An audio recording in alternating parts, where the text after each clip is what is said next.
मनोहर प्राकृतिक शुभ सुंदर पंचवटी वन परिपूर्ण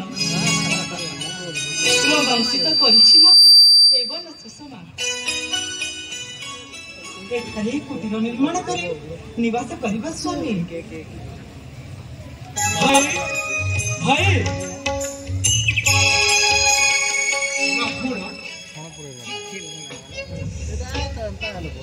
ଭାଇ पंचवटीर केउ स्थान में पर्णकुटीर निर्माण करी आदेश करंतु। एठारे आश्रय नेबा परा।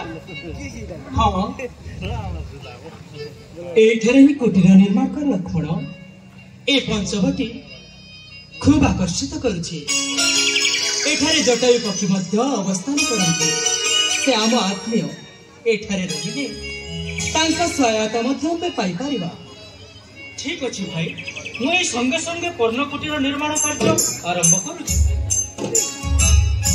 तुमको आमे भी साहाय्य करिबु लक्ष्मण। चलो चलो।